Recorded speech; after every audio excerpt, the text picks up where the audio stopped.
Audio Jungle. Audio Jungle. Audio Jungle.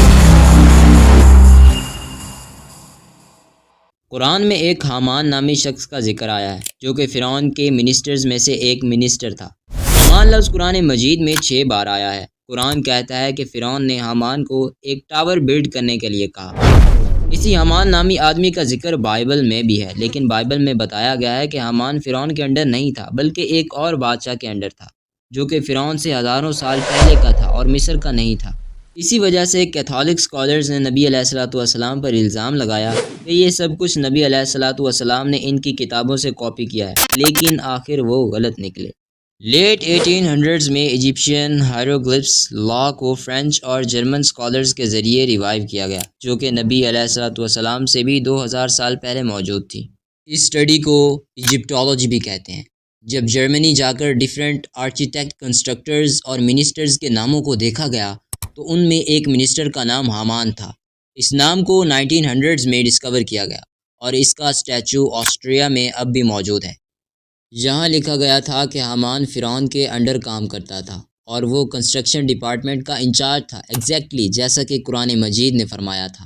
Secret number 1، قرآن کی اس صورت میں چاند کے ریلیٹڈ ایک راز بتایا گیا ہے۔ اس صورت میں فرمایا ہے کہ اللہ نے چاند کے لیے کچھ فیزز مقرر کیے ہیں، جن فیزز میں سے یہ ٹریول کر کے اس کے بعد یہ کھجور کی پرانی شاخ کی طرح ہو جاتا ہے، جیسا کہ اللہ تبارک و تعالیٰ نے قرآن مجید میں فرمایا ہے، اور چاند کے لیے ہم نے منزلیں مقرر کر رکھی ہیں یہاں تک کہ وہ کھجور کی پرانی شاخ جیسا ہو جاتا ہے۔ اب آپ یہ جان کر حیران ہو جاؤ گے، یہ ہے چاند کی آربٹ کی فوٹو جسے مون اینیلیما کہتے ہیں۔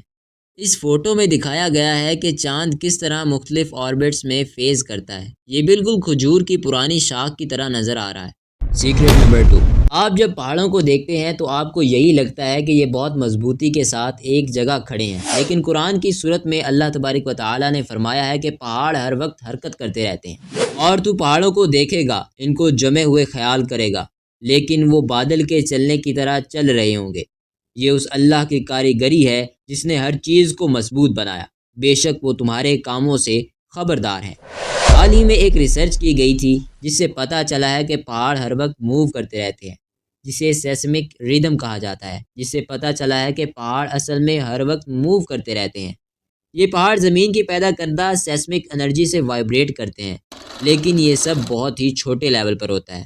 سیکرٹ نمبر 3، قرآن کی اس صورت میں بتایا گیا ہے کہ چونٹیاں آپس میں گفتگو کرتی ہیں، یہاں تک کہ جب وہ چونٹیوں کی وادی تک آئے تو ایک چونٹی نے کہا، اے چونٹیوں، اپنے گھروں میں داخل ہو جاؤ، کہیں سلیمان علیہ السلام اور ان کا لشکر تمہیں بے خبری میں کچل نہ ڈالے۔ اس آیت مقدسہ میں بتایا گیا ہے کہ جب حضرت سلیمان علیہ السلام ان چونٹیوں کے پاس سے گزرے تو چونٹیاں آپس میں باتیں کرنے لگیں۔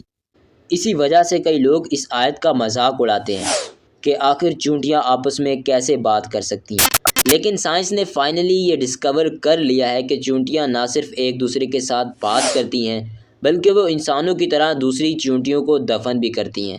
سیکرٹ نمبر 4، قرآن کی اس آیت کے بارے میں بہت سارے لوگ یہ کہتے ہیں کہ قرآن میں بڑی غلطی کی گئی ہے۔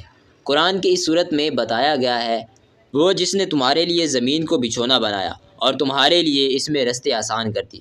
قرآن کی اس آیت میں لوگ غلط مطلب نکالتے ہیں اور کہتے ہیں کہ قرآن میں ارتھ کو فلیٹ بتایا گیا ہے، جبکہ اس آیت میں کہا گیا ہے کہ اللہ نے انسانوں کے لیے زمین کو قالین کی طرح بچھا دیا تاکہ وہ آرام سے چل سکے۔ یہاں زمین کی شکل کا تو لفظ ہی کہیں نہیں آیا، اور نہ ہی یہ کہا گیا ہے کہ زمین کی شیپ فلیٹ ہے۔ یہاں تو صرف اس کنٹیکس میں بات کی جا رہی ہے کہ ہم نے زمین کو تمہارے چلنے کے لیے قالین کی طرح بچھا دیا۔ اس کے علاوہ قرآن کی اس صورت میں اللہ تبارک و تعالیٰ نے فرمایا ہے کہ اے سننے والے، کیا تو نے نہ دیکھا کہ اللہ رات کو دن میں داخل کر دیتا ہے اور دن کو رات میں داخل کر دیتا ہے۔ یہاں اللہ تبارک و تعالیٰ نے فرمایا ہے کہ اللہ رات کو آہستہ آہستہ دن میں بدلتا ہے اور دن کو آہستہ آہستہ رات میں بدل دیتا ہے، اور اگر زمین فلیٹ ہوتی تو یہ پاسبل ہی نہ ہوتا۔ لوگ قرآن کی اس آیت کو کوٹ کر کے اس کا غلط مطلب نکالتے ہیں اور یہ جھوٹ بولتے ہیں کہ زمین فلیٹ ہے۔ سیکرٹ نمبر 5، قرآن کی اس آیت میں بتایا گیا ہے کہ آج سے ہزاروں سال پہلے لوگ تھوڑی کے بل سجدہ کرتے تھے۔ اس کے بارے میں لوگوں کا کہنا ہے کہ قرآن میں یہاں غلطی کی گئی ہے۔ یہ ہے وہ قرآن کی آیت، وہ تھوڑی کے بل سجدے میں گر پڑتے ہیں، اس آیت میں بیان کیا گیا ہے کہ لوگ اپنی تھوڑی کے بل سجدہ کیا کرتے تھے، لیکن اسے جھوٹا کہنے والوں کا ماننا تھا کہ لوگ ہمیشہ سے سر کے بل سجدہ کرتے ہیں، نہ کہ تھوڑی کے بل۔ لیکن جیسا کہ اللہ نے قرآن میں فرمایا ہے کہ یہ قرآن ہم نے اتارا اور ہم ہی اس کی حفاظت کریں گے۔ اس کے بعد آرکیولوجسٹ کو ایجپٹ میں ایسی فائنڈنگز ملی جس سے یہ پروو ہو گیا کہ اینشینٹ ٹائم میں لوگ تھوڑی کے بل سجدہ کرتے تھے۔ اسی طرح اللہ رب العزت نے ان لوگوں کو جھوٹا ثابت کر دیا۔